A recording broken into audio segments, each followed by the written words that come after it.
Welcome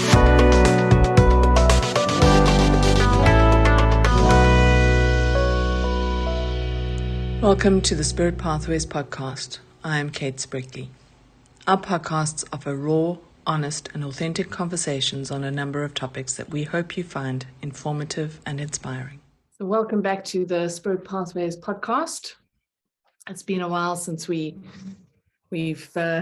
done a podcast, just lots of things happening, and as I'm sure you're all experiencing, the world is changing and things are heating up. So I've got with me Matt, who those of you from the community that are listening will remember Matt.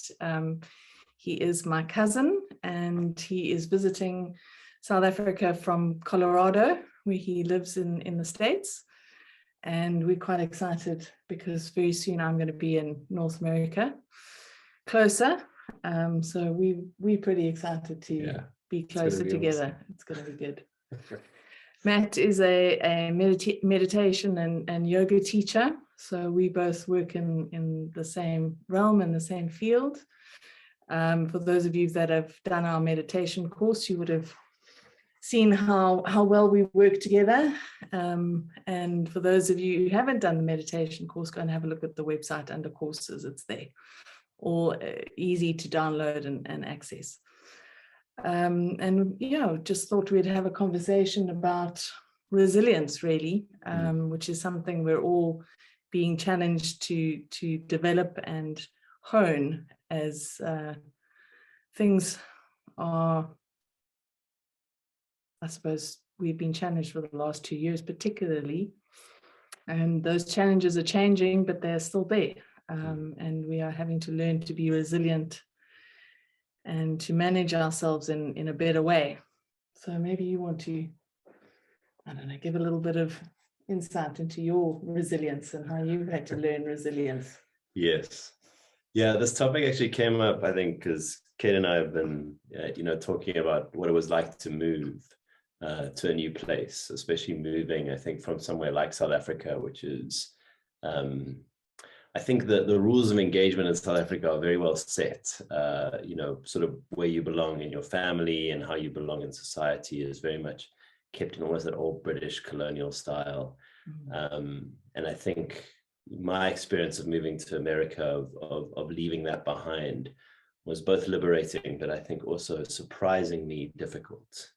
And I think it came down to actually at the time having a lack of resiliency. Or believing that what I had in my mind was enough to get me through whatever I would face or go through. And I think realizing that my resiliency didn't always reside up here. It resided in other places. And I think, as Kate and I are talking about her move overseas, just and noticing the people around us and the people we work with, as Kate mentioned, I do also teach meditation and have a few people I've worked with where this topic has come up, that, as the world is changing and shifting and as energies are moving, we do need to have this sort of resilience, this ability to sort of roll with the punches, and not take everything too deeply or suffer too much as a result, because it actually limits us in our ability to continue our work, to be of service to our communities, our families, whatever we're being called to do. And I think especially those of us who are interested in these spaces and working on ourselves and working on our spiritual being and working on our, emotional self, there's a vulnerability there that opens up when we do that work. And I think there can be a sense of a loss of resiliency when actually what we're doing is developing it. But I think initially there's that first fear of just feeling like, I'm so open, I'm so vulnerable, so I think it's something that we're both feeling is very topical, and I think the world in general, it's and it is like all the other things in these practices, it's like a muscle, that you just got to keep sort of training and flexing and leaning into, and I would love to, we just thought it would be such a nice topic to explore. Yeah, now I was mentioning earlier that I've started doing morning swims in the ocean. And I did start in summer, so I didn't go in the middle of winter, but now it's winter time here, and the ocean's pretty chilly. And I've kept going every day, getting into the sea and immersing myself in that cold water. And I think it's been an unconscious preparation, getting myself and my body ready for this big change and this big move, and maybe also getting ready for the cold. Yes. And let me say, Kate has been getting me to swim with her a few times since we've been here. And so I didn't get to learn swim in the summer and then transition. I've just gotten straight into the ice cold water.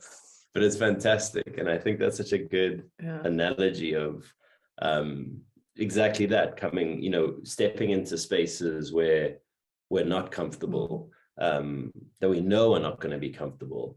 But being able to stay there, even just for a moment, to just hold it just for a moment and then let go and step back. I think it does. It builds the sort of, it's never, I have a teacher who once said, it's never as bad the second time around. Right. And that can kind of go for anything, but yeah, once you've dived into the freezing cold water, like the next day, you kind of remember what that was like. So it's never as bad. And actually what's fascinating for me is that, getting into that water, it's like, I think, fuck, what am I doing? This is freezing, and breathing deeply and waiting for everything to go numb, and then eventually getting in and just going under those waves, and actually when I get out, you just feel so alive. It's like everything is just alive, and it's you actually want to go back in. You don't you want to say, okay, well, now I can go back in there, because actually I feel so incredible. And I kind of started to realize that this is also, as difficult as change can be, it is what keeps us feeling alive, because it gets us to engage in new experiences. It gets us to find new opportunities. It gets us to push ourselves to places that we don't necessarily go to. So we forget that we even have these places and we're capable of these things. Yeah. And so there's a level of excitement that comes with change, rather than the fear that we've almost been conditioned to feel around change, because we have a bad experience of one change, which is therefore programmed us or conditioned us to believe that, okay, change is bad. Yes. When actually change is not good, not bad. It's actually a really good thing, because we have to evolve, we have to grow, we have to change. Otherwise we become stagnant, life becomes boring. And I think that's probably my worst thing, is life is boring. Yeah. Definitely can't have a boring life. No, otherwise why are we here, right? Yeah, exactly. And I think that, that's such I love that idea and that point of change. It's like, in our world, in our reality, like everything is changing all the time. Even if we feel, our bodies are changing, we're aging, like literally in the moment, like cells are being born and dying. Like, the physical self sitting here is not the physical self who was born, right? My bones have reformed, my skin has reformed, my hair has changed color, my eyes have changed color. We're constantly in this flow of change, just because we're physical beings in a changing universe. So I think it's interesting that I think when we actually step out of change, when we become attached to stability and concepts like that, we're actually moving kind of away from the natural flow, away from our natural states. And I think exactly that, like being adaptable to move with the seasons, being adaptable to move with the changing stages of life, that sort of thing. And I think we probably notice this with people that we like, the people we love and revere. It's often these people who are able to just be in the moment and be who they are right there and then, unflustered by the change that is really occurring around us all the time. It's just a question of what we focus on, Yeah, exactly. And also to be able to, something that came up in one of the Sunday sessions recently, or one of our Wednesday check-in sessions, was this, someone mentioned how, the world, there's so much in the world that is collapsing. Governments are collapsing. Here in South Africa, we've got the electricity grid that is collapsing. There are places where things used to run smoothly and there was water and power and all these things, and now they're not. I heard recently last week that Australia are experiencing problems with their electricity grid and having blackouts. And I know in the States, parts of the States, they're also struggling, and people are freaking out about all of these things. And yet, if we're following a path of personal growth and consciousness, or a spiritual path, we understand that we're in this time where there is massive change happening. It's not just on an individual level, but it's on a collective level, and it's a reality shift. And it means that the things that used to work are not going to work anymore. The things that we thought were stable and predictable and secure are no longer stable, predictable, or secure. But instead of falling into the fear of it, we actually need to move into the space of celebrating it. So every time something goes wrong, celebrate it as a thing that is falling away, an old program, an old condition, an old way of living or being that is falling away, that's giving us the opportunity to find something new, to initiate something new, to bring something new into form. We know that we cannot continue to live the way that we have living, but because we're not going to kill the planet, but we're certainly going to kill ourselves. And, we're going to wipe out humanity's existence if we continue to live on the earth the way that we have been doing. So things like electricity and all of these ways that we become, these things that we become so dependent on, have to change. And if we can step out of that fear and choose to embrace the change, choose to celebrate the change, choose to move into that joy of what is new and what is possible, then we trigger that resilience in a positive way. It doesn't become a trauma response, which is, I think, both you and I have discussed that about, coming out of our family, where there's an incredible amount of trauma. There's, trauma, resilience has become a trauma response. Yes. We've learned to be resilient through pain and suffering. But now, certainly for me, I'm consciously choosing to make sure that my move to Canada is going to be one that is celebrated and a joy, rather than a response to trauma, a response to pain. I don't want it to be a response to pain. I want it to be a response to joy. Yeah. And I think that, that's also the shift that we've got to move into, so that not only is our mind engaged in the process in a positive way, but the body supports it. Yes. And I think I love that, because, I think that it's quite literally that it's like it's a perspective thing. Selecting the perspective that you want to view that disintegration as, right? Because just to your point, there's opportunity that lies in there. There's, and really, like, I think how you approach that defines literally what comes of it, right? Like with creativity, it's like it's almost like the epitome of creativity. You're being produced with an opportunity where there's now a gap, right? A lack of where there was once something. Now there's nothing. And either we could be afraid of that lack or that gap, or we could, to your point, see it as an opportunity to recreate, to re-navigate, to rethink, to re-strategize. And that can be an incredibly empowering and very, very fun experience, right? Like, yes, the power's off, but like, what do we do? And already we're seeing it here, right? Like I was at the rugby yesterday, and they were talking about how, every single piece of trash collected at the rugby is going to be used to make plastic bricks to build homes. And, just little moments like that where one man's trash is now like, oh, I see an opportunity here, and I don't think we would have ever got to that point if it hadn't been for things like the power grid failing. People start to get creative and think of opportunity. But I think so many of us now, we have such, to your point, trauma and fear responses that's rather where we end up. I'm afraid now, because what was once predictable and knowable is no longer. And I must say that's one of the things that I love about South Africa and South Africans, is that we have this capacity to find solutions where you think there are none. Who came up with the idea to use trash to build houses? It's happening. 10 years ago, I was involved in a government project where we were training young people between the ages of 18 and 35 around alternatives to building. So things like using trash to build houses, helping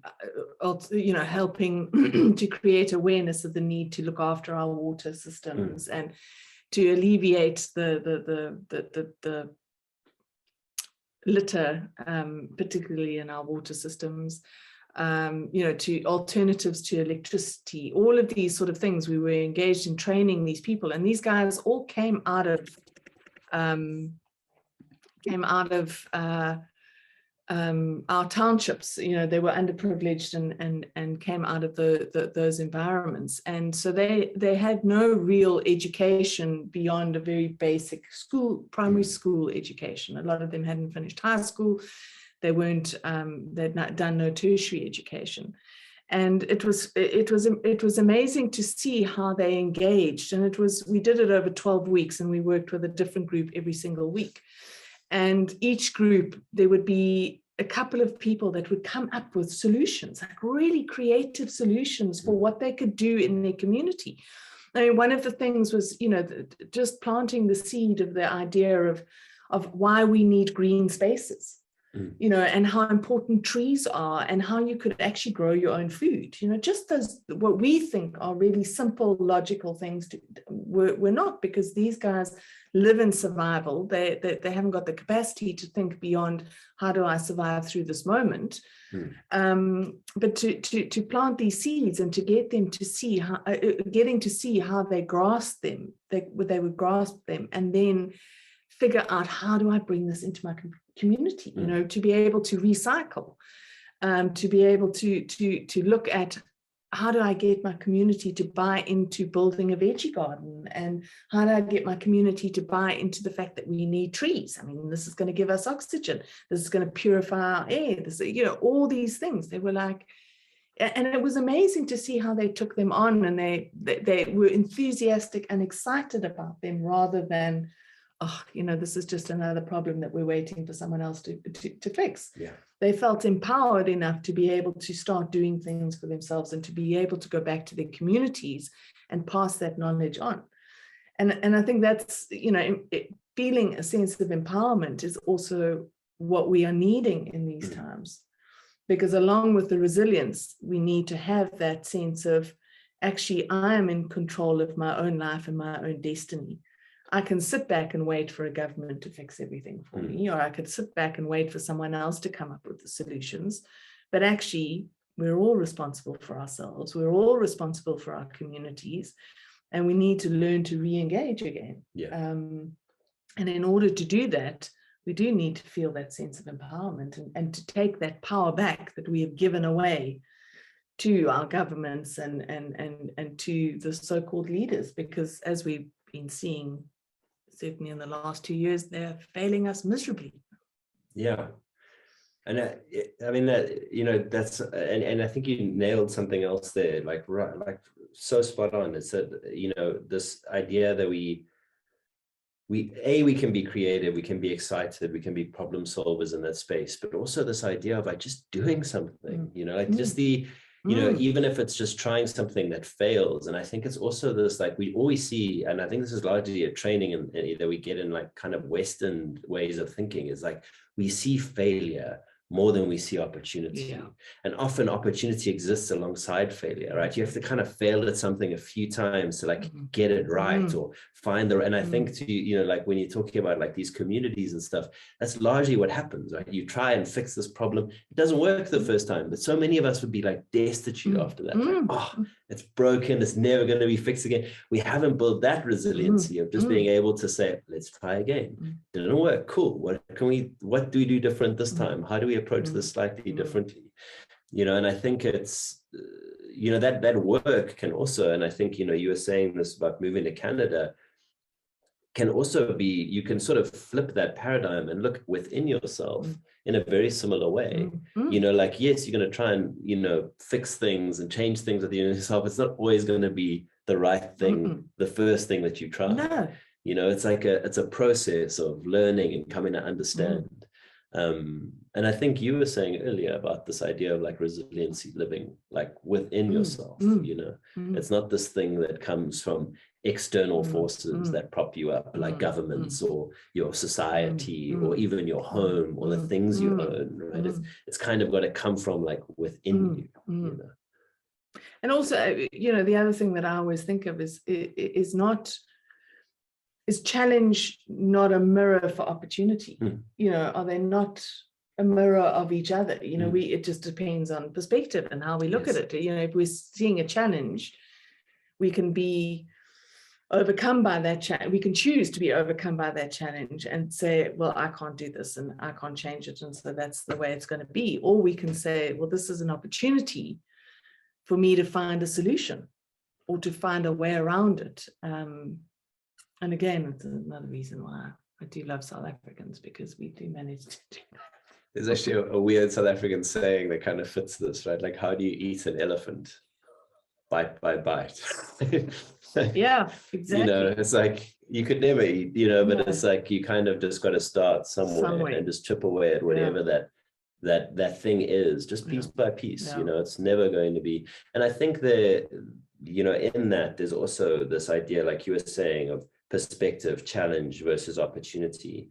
I think also when we're doing something big, like we're moving towards something or change is happening around us, to us, I think there is this moment of where we could also be the passive, right? We could, that again, I saw the person seeing the challenge sits back in sort of like awe of the massive thing in front of them that they feel like maybe they can't or they're not sure how to face. But opportunity is kind of the opposite, right? You step into action, you step into the space of let's do, let's try, what could this be? What could happen? So it's this, there's an energetics to that too, that I think is really interesting. Yeah. And I think, geez, look at what we've gone through in the last 2 years and what we've overcome. Yeah. It's possible. Yeah. No one could see the world and how it was going to end up after COVID hit us. No. We survived. Some people didn't, but that was also their destiny. Yeah. And no one said the lessons would be easy to learn. No one said this Earth school was going to be a breeze. Yeah, exactly. We didn't get that memo. No, I think I thought I did get the memo. I just didn't read the fine print. The fine print was, there's going to be a lot of hardship and suffering. Yeah. Yeah. But you can overcome it.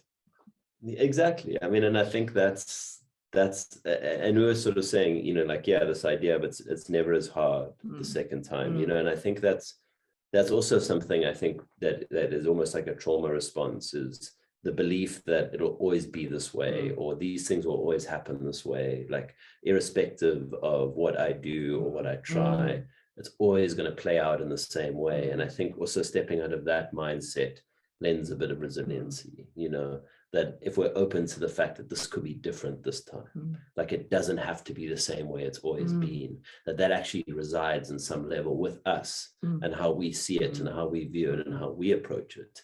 There's also some liberty in that, to feel that freedom, to experience it in a new way, in a different way, to not have that fear response of it's always going to be like this.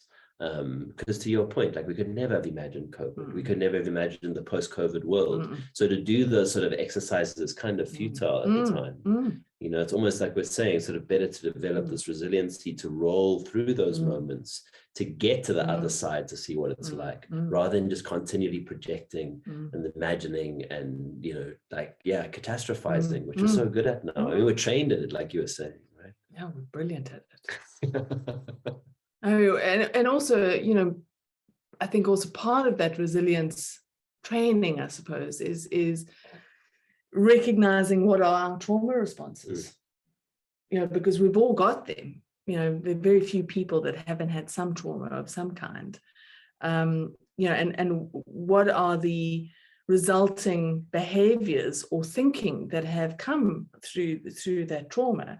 If we don't start to develop an awareness of ourselves and an awareness of what those trauma responses are, we're actually never going to move beyond that. You know, we're never going to push through onto that other side, which is the joy and the excitement of change. We're just going to stay on the other, on this side where there's the fear and the resistance. Yes. And by now we all should know that resistance is futile. You know, we're being pushed whether we like it or not, you know, energetically, spiritually, cosmically. I mean, everything is moving. Yeah. You know, it's like we have to move, and we have to move with it. And the less we do that, and the more resistance we have, the harder and more difficult the challenges become. You know, so if I often think of that, like, you know, resistance, I often like think of it as like holding onto a rope, right? Like the rope is moving, the rope is being pulled really, really fast. And if you grip it, right, you're going to get bad rope burn, right? It's better to just let go, like let the rope move, you know what I mean? Move with it, rather than these moments of trying to hold on to wherever we are, whatever's happening right now. Like, and I think especially it's hard when we have something good, because we're also used to losing things. And there's this narrative of loss that we become attached to. And I think there's this, like, if I have something, I want to hold on to it, right? When actually the instinct should be to just let it be. Go. Yeah, and surrender it, you know, whatever it is, whether it's a feeling, a thing, a relationship, an experience, or, you know, just surrender into it, to lean into whatever it is that's being asked of us. And it's, one of the things that I'm fascinated about is, you know, people keep saying to me, it's really brave what you're doing, really brave. Like, brave? Yeah. Crazy, maybe brave, I don't know. Yeah. You know, and like, what is bravery? What is brave? I'm like, why? You know, why are you giving up everything? I'm not giving up anything. Yeah. But they're talking about this, right? The space. I'm not giving up anything, you know, but it's amazing to see how people are so attached to stuff and to things and to, you know, this can all be replaced. Yeah. Thankfully, hopefully. Yeah. You know, but fingers crossed. Fingers crossed. Canada, I hope you have furniture. We'll make some. Yeah, we'll make some. Opportunity for creativity. Exactly. But you know, it's like, it's really weird to see how people are so attached to where they are and what they have. And how truly happy are they? And you were saying that these are weights, you know, like every single thing that we carry with us, right? And that's really what we're doing, right? We're carrying this fear of losing these things, right? And it's literally a weight.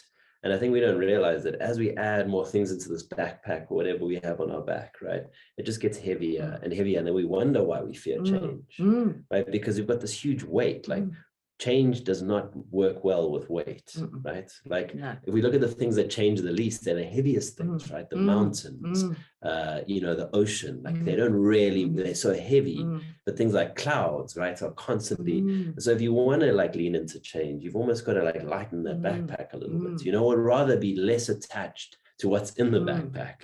You know, if it goes out, like, hey, something else is going to replace it, right? There's always going to be something to fill that hole.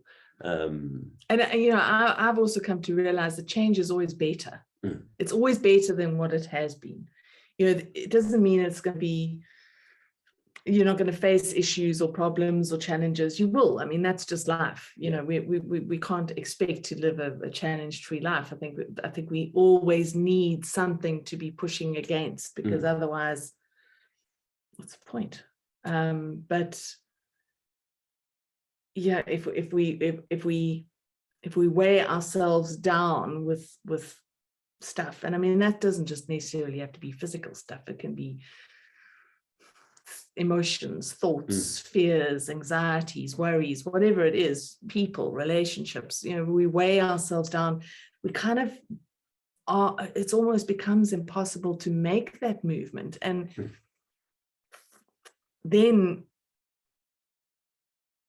we almost need an earthquake, which moves the mountains and the sea, to create that massive change that is needed, you know. And it's like, I'm always like, I'm gonna do it before the earthquake hits. before the tsunami comes, what do I need to do? Okay, let's get on it. Yeah. Let's get going. I'd rather be the changing clouds. Yes, than, please. immovable That, because the clouds look like they're dancing. Yeah. And they're, you know, it's easy. Yeah, those earthquakes and tsunamis don't look so great. No, not for us soft little squishy beings. No. And yeah, I think, you know, that what's something so powerful about that, about mentioning like all the other things that we don't think of, like that weigh us down or rather keep us in place, you know, attachment to emotions, states of being, people, that then we just live in fear of the loss. And I think when we live in fear of the loss, we actually are never kind of present. We're always in the past bad experiences are projected forward ahead of us, and we're sort of constantly on the lookout for the telltale signs, right? Like, is this person going to leave me? Like, is the political situation getting so bad that my house is going to go, or my wealth is going to disappear, or whatever? And then we live actually in that future. We don't actually live in the here and now, where it's not happening yet. It's like, it's not like, you know, right now the power is on right here in South Africa. Just like enjoy it. Yeah. And I think it's very hard for us we're constantly living in like when the power's off, right?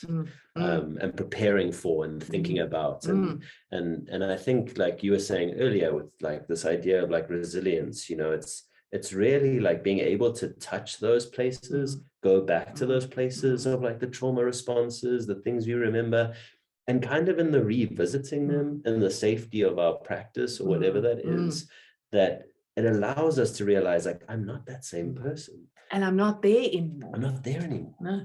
Yeah. Like, it's not, so it cannot be the same. Exactly. Like, I'm not the same person. So that experience cannot be the same. Yeah, and we like to pull those things into this current moment. You know, we like to pull the threads of that past trauma or that past pain and weave it into what our reality is today, when you can't really. No, it's kind of unfair to yourself. Yeah, it is. Yeah, it is. It's very unfair to yourself. Because I know, like with mine, like a lot of my stuff comes from like early childhood, right? So it's like, you know, in those moments, me being like a 7-year-old Matthew is like kind of unfair to the almost 40-year-old Matthew. You know, it's like all the work that person has done, that being has done, growth that's happened. I'm kind of negating all of that by saying, oh, you're still a 7-year-old, you know, you're still going to have the same terrifying response to the situation, whatever it might be. And yeah, I think resilience is this idea of just being present in your current power, where you currently are with your current gifts. And yeah, just not being afraid, I think, and that's way easier said than done. I know as that comes out of my mouth that it is way easier said than done. But it's kind of like, I guess it's like those guys who walk on coals, right? Like, there's no way you walk on the coals the first time. I'm sorry, right?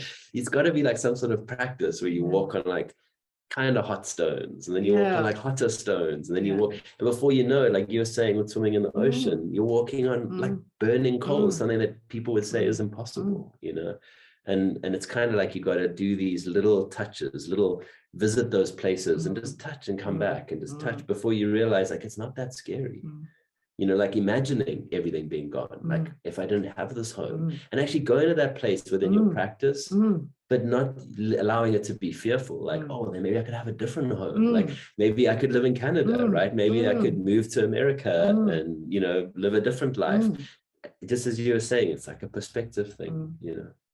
I mean, one of the things that, you know, reminds me of what you've just talked about, the fear, reminds me of when I did the family constellation training. Part of the training is obviously experiential. And one of the things that I was kind of came up for me in that time was an experience of real fear that I had as a really small child. And what the facilitator, or what our teacher did, was actually get the adult me to go and fetch that small child and take that small me out of that experience of saying, you know, you can save yourself here. Yeah. You can go and fetch that terrified child. That's awesome. And take her out of that experience. She doesn't have to live there anymore. And you know, it's taken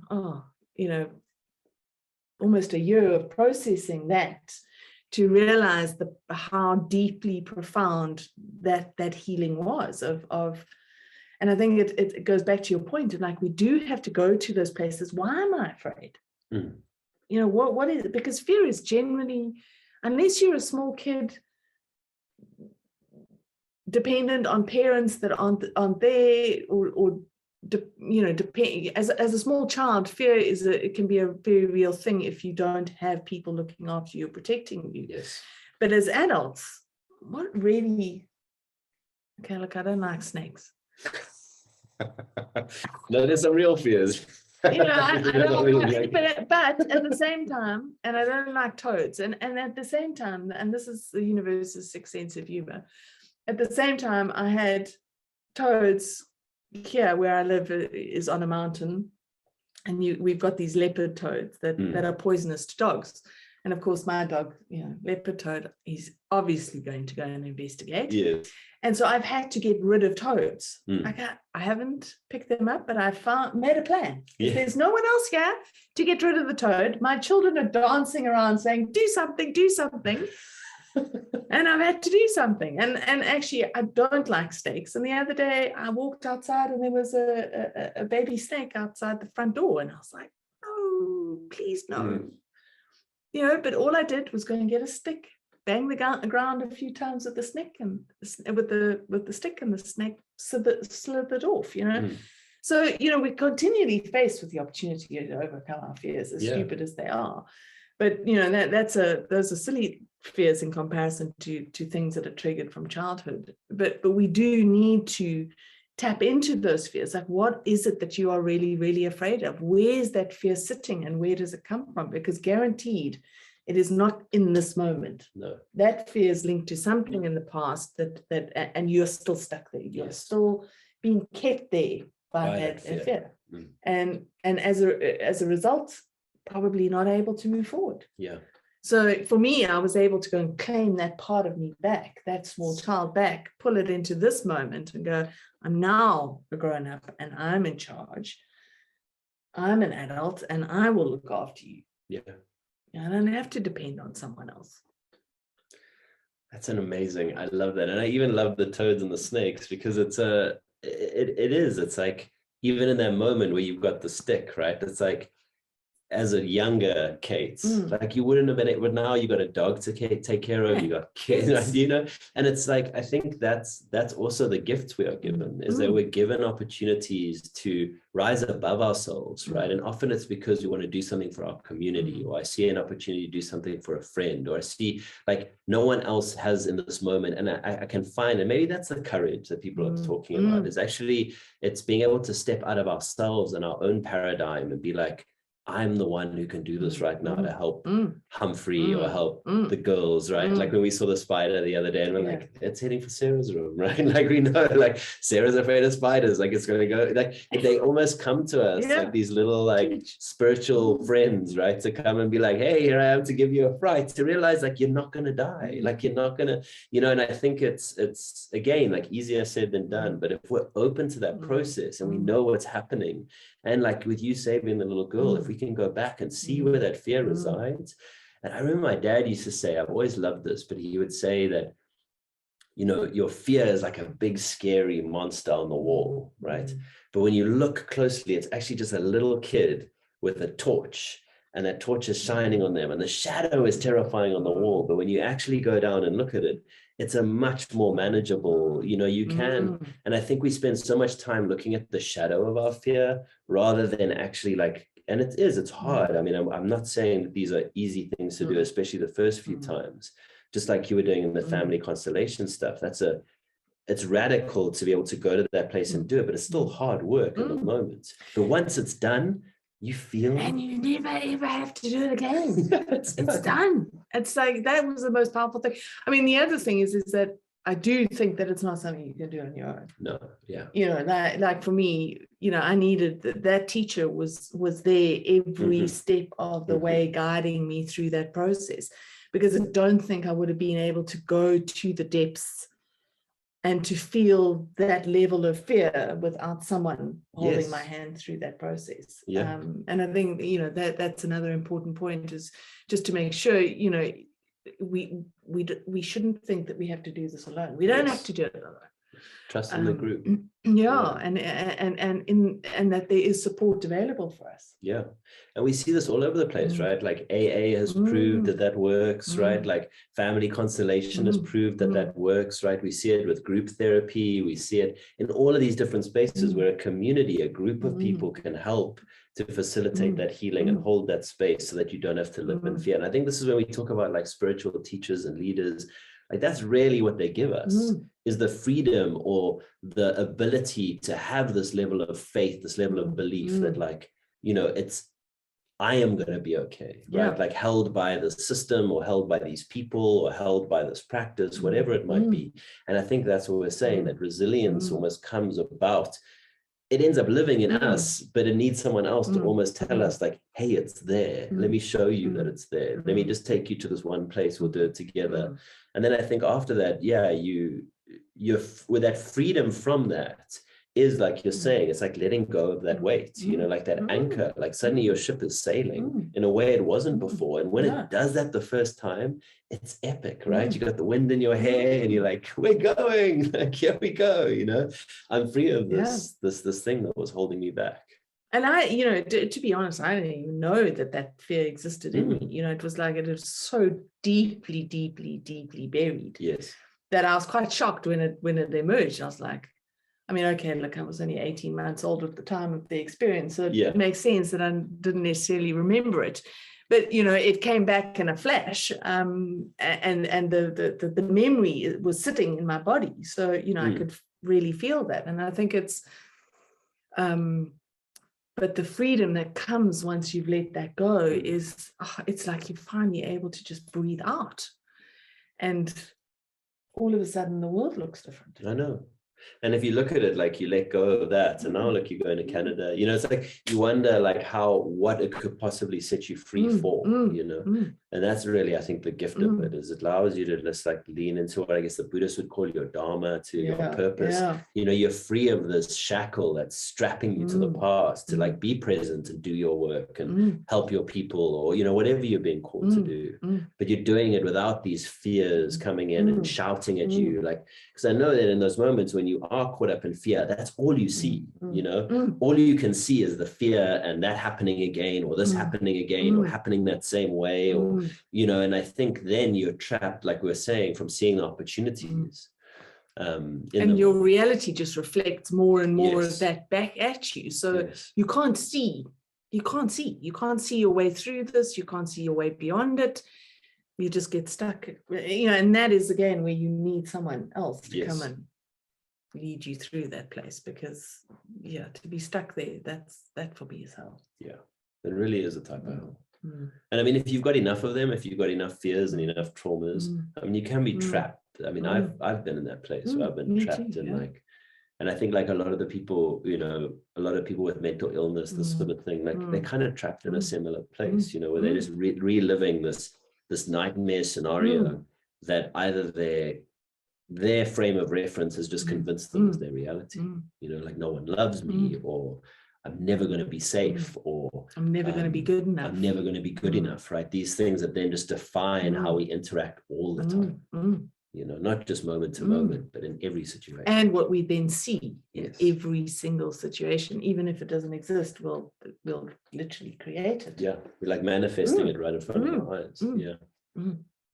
And I think that resiliency, like part of that practice is just, like exactly like you were saying, it's just being within ourselves, knowing that like everything that we need is with us right now in this moment, right? It's not in the future, it's not in the past, it's here, right? Healing happens right here.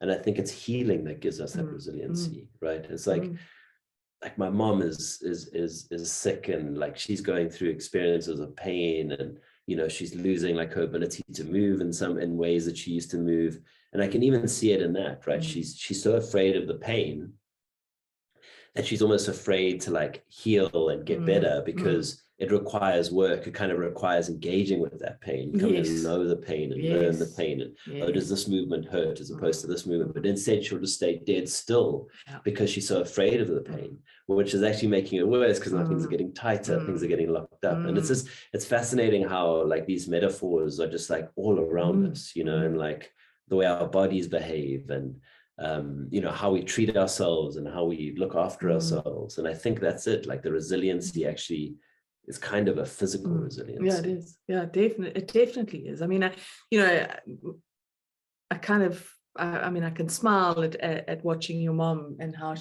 afraid she is of that pain, because I've been there. Yeah. You know, and I remember, I think the worst part of it wasn't necessarily the pain, but the feeling that my body had let me down. Yes. Like my body couldn't do what it was supposed to do anymore, you know, and it was hurting me instead of helping me. Yeah.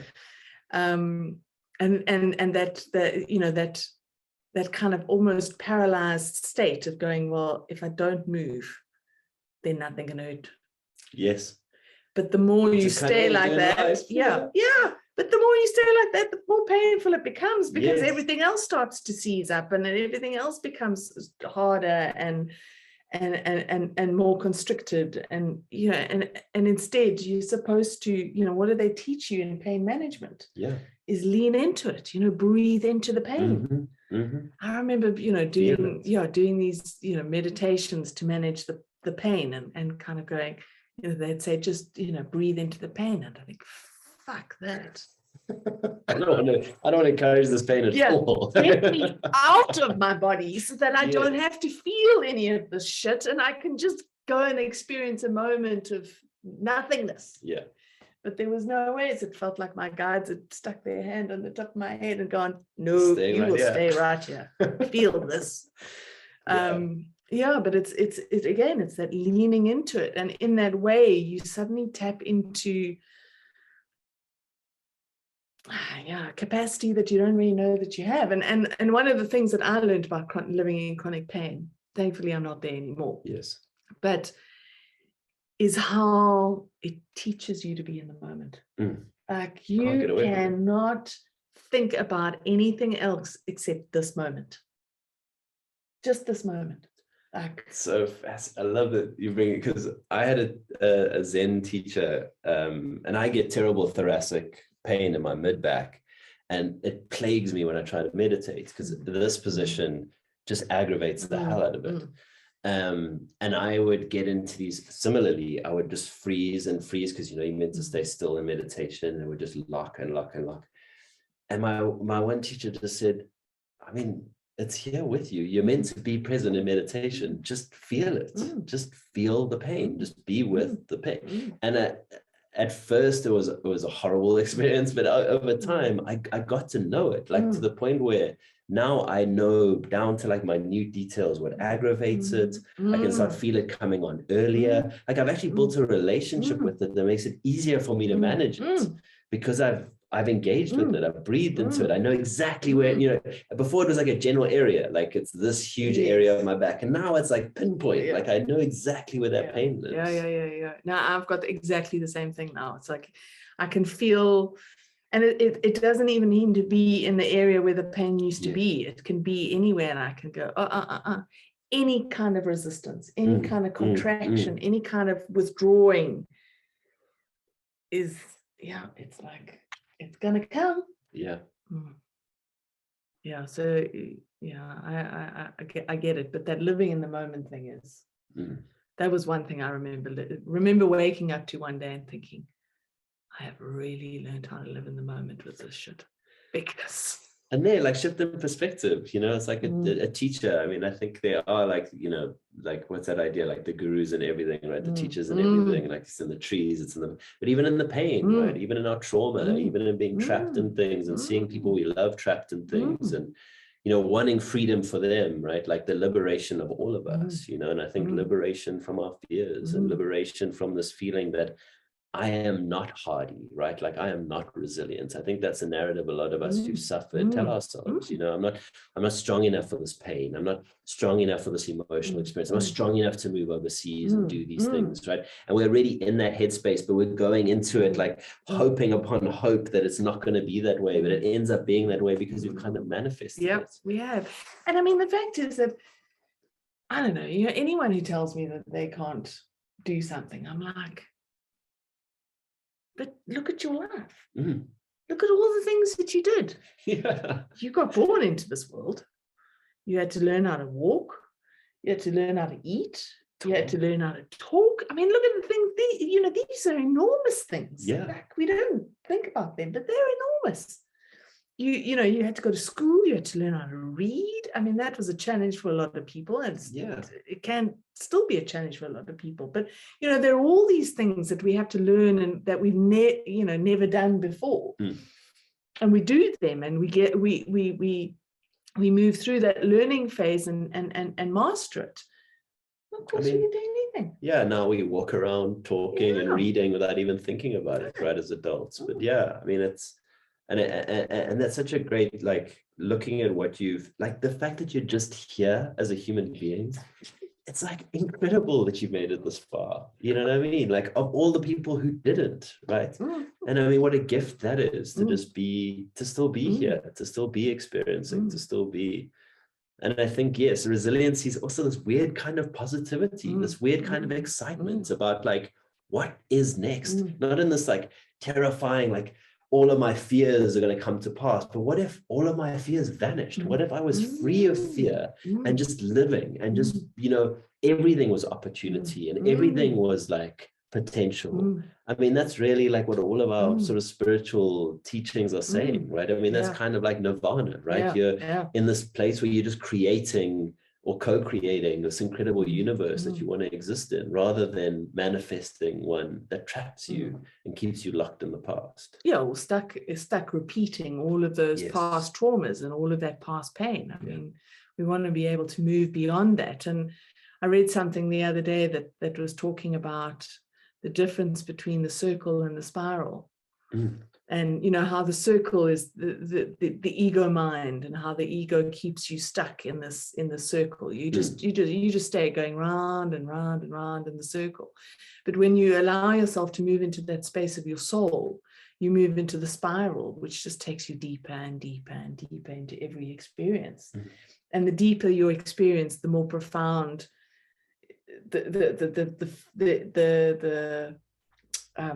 the feelings, and the more profound the realizations, and more profound the joy, and more profound the understandings, and more profound the wonder of life becomes. But when you just stay in that circle, which is just one thing. And very much like on a certain like layer. And I think that's so beautiful, because also, like, there is also this weird return, to like childlike insights, childlike wonder, the mystery. I have a teacher who always says, lean into the mystery. That's such a beautiful, that's why we're here, right? Like, what's around the next corner? What's going to happen tomorrow? And we lose that kind of from childhood, but it's almost a return to that, like coming back to this just excitement about, like, what is that next layer? Like, what are the deeper insights? What are the things I could learn or adapt to or become proficient at?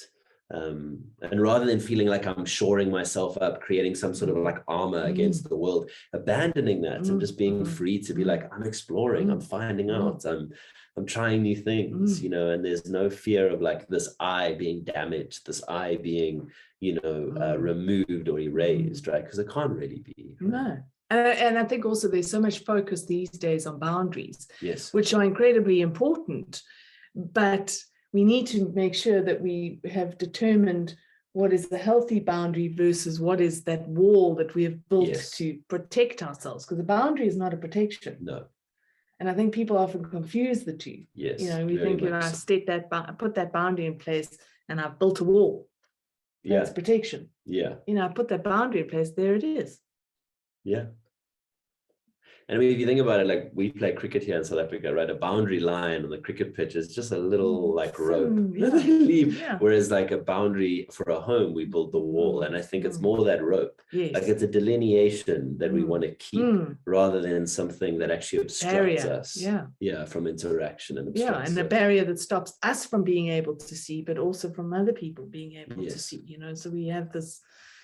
And when you do spiritual work, right, it's and healing work, it's often one of the first things you're taught, right, is this, that you do need to develop. And like I've always taught like a perforated one, like imagine like rose bushes is the one I use, right? So you can see through it. Like my empathy can still flow through to that person, but like whatever I'm helping them through, instead of it attaching to me, you know. So there's also this idea, and I think in resiliency too, is this idea of like, you can build up things that, you know, like a talisman, right? Whether it's your breath work or it's your yoga or whatever, right? These little practices or things that you can bring into your life that are little reminders of how powerful you are, how strong you are. And that's kind of like but you're not building an armor. It's like you're building this internal, it's almost like a light that shines out rather than an armor that clads you. Exactly. You know? Yeah, I like that. And that, I mean, that is what we're supposed to be doing right now, is building that light within, you know, and building that resilience, building that sense of inner power, so that we can move through these changes that we're all going through, whether we like it or not, or whether we want to or not. We can move through them with a different perspective, and hopefully with more joy than fear. And I think that's joy is such a great one to lean into. You know, like here we are, so glad to be back in Cape Town. Like it's so incredibly like beautiful here. But I mean, like, you know, you can have moments of joy, like even in amongst all the terrible things that are happening. And I think we sometimes feel shame around that, or we feel guilt around that. Like, I can't feel happiness when there's all this unhappiness around me. But those are gifts. Those are little moments to take a break, to take a breather, to fill that. And to again enhance that resilience. Yes. Because it doesn't just need to be, you know, resilience is built through hardship. It can be, resilience can be built through those moments of connection that we have to nature, or to the beauty that exists around us, or to those moments of joy. Which I like that. There's going to be lots of joy in Canada. I feel it. Me too. Canada's lucky to have you. I don't know about that. They know it yet. They don't know yet. They don't know what's coming. It's going to be awesome. Well, I'm just happy. I'm going to be closer to you.